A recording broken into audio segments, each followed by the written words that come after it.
galaxy far, far away, in the land of Hollywood, where a director created 6 films to become the greatest franchise of all time. And that franchise was known as Star Wars.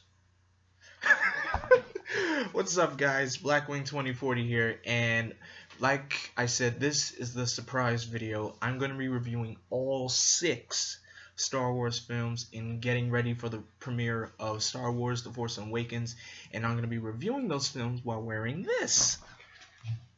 Ta-da! I got this shirt for $14.99, and I already love it, and plus Kylo Ren. I'm excited for this film. So, of course, I grew up with the original trilogy, and of course, some people don't know I am a Star Wars fan, okay? I've been a Star Wars fan since I first saw, like, TV spots of Attack of the Clones on back in the 2000s. So, I didn't see Attack of the Clones when it first came out, because parents probably thought it was not for me, like, at the age yet to watch it. But my originally first film of Star Wars was Revenge of the Sith. But I'm not going to get to that film yet. I'm going to start with the prequel trilogies. And we're going to start off with that god-awful, terrible film, Star Wars Episode 1, The Phantom Menace. Now, where can I say this film went wrong? Besides with the bad dialogue, the unwanted conversations that they had, and the most disappointing character in the entire film, Jar Jar Binks. Now, I just off the bat, I just don't know what to say about this film. I've seen it like many a times.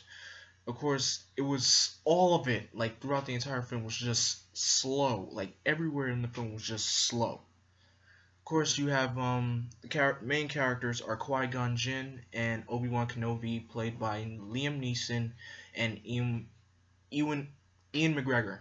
I almost butchered his name for a second. And I gotta say, Liam Neeson plays a great Jedi, and he was awesome in this film, even despite all the terrible dialogue in the film. But his character, Qui-Gon Jinn, was like a rebel. Like, he stood up for everyone, no matter what the cost was. Ian McGregor portrayed Obi-Wan Kenobi so well.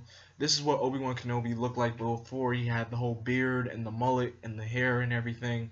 This was his Padawan days, and I gotta say, I actually kind of enjoyed Obi-Wan back in his younger state, but to me, I enjoyed his older self a lot more. But anyway, so the film starts off with pretty much in Star Wars, most of the conflicts in this movie mostly involve politics, and with me, I can't stand politics. And oh my gosh, how could I explain this?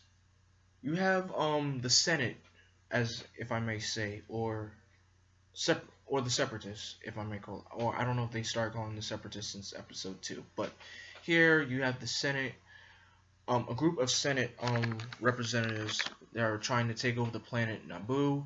So 2 Jedis, Qui-Gon Jinn and Obi-Wan Kenobi, go down to stop the conflict. And while they're down there, they befriend a Gungan. That's the dumbest name I ever heard for an alien race, but I'm just saying that. A Gungan named Jar Jar Binks. And with that, they rescue the Queen of Naboo, Queen Amidala, who is being held hostage by droids. So they rescue the Queen, they escape, and they travel to the desert planet of Tatooine. And this planet is ruled by the Hutts. Some Hutts, when I mean Hutt, you guys know Jabba the Hutt. So pretty much there on that planet, it's like a slave planet, and everyone gambles to get whatever they want.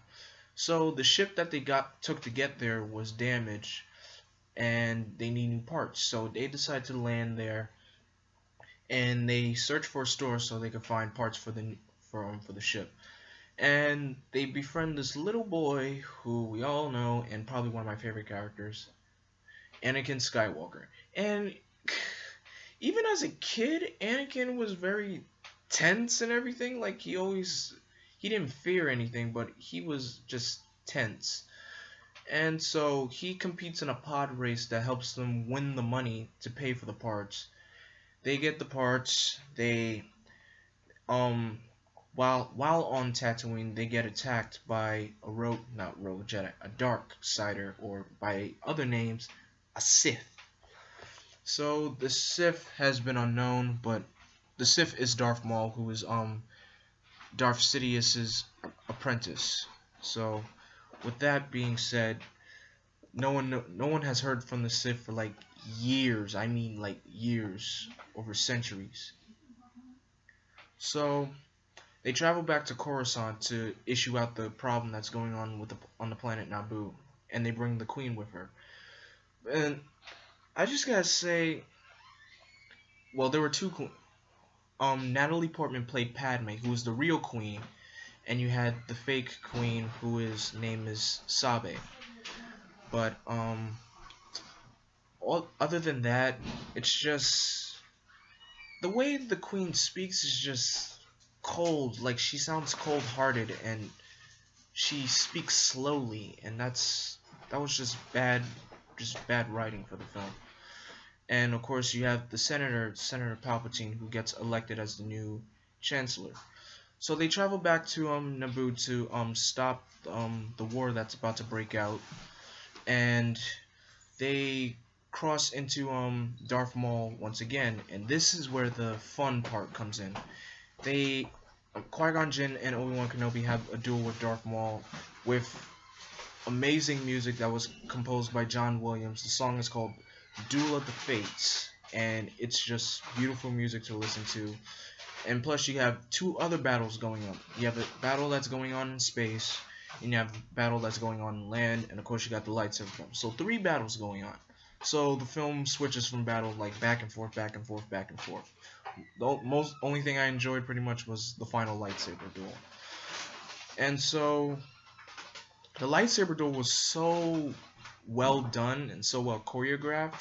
Mostly I could say Obi-Wan was the one getting his butt kicked most of the time, because Darth Maul kicked him like 2 or 3 times. Qui-Gon had like the upper hand against Obi-Wan anyway.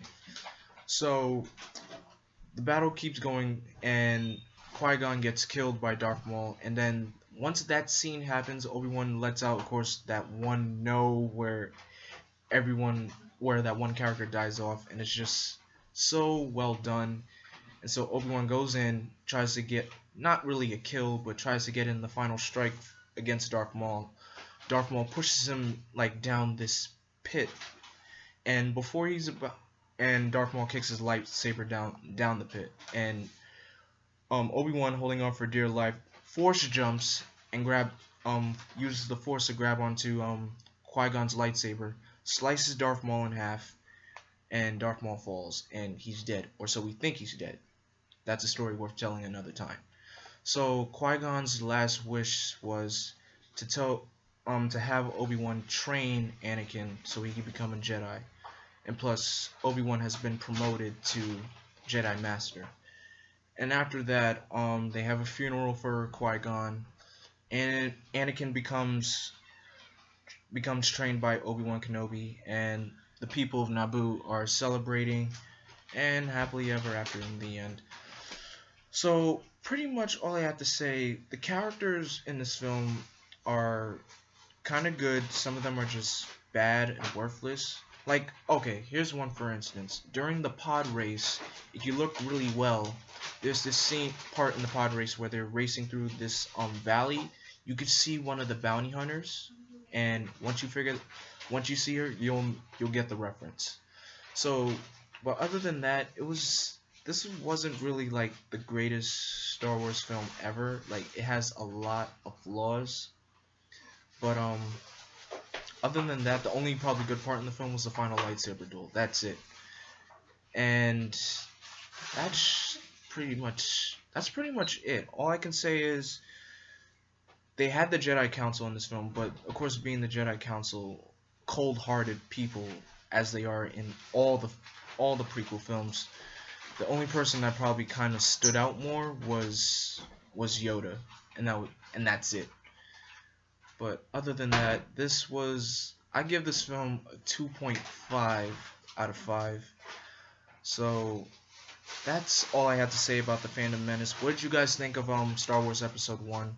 Did you like it? Did you hate it? Do you think it was a so-so film? Leave a comment in the comment section. Don't forget to like and subscribe. Until then, I am Vengeance, I am Darkness, I am Blackwing, and may the Force be with you.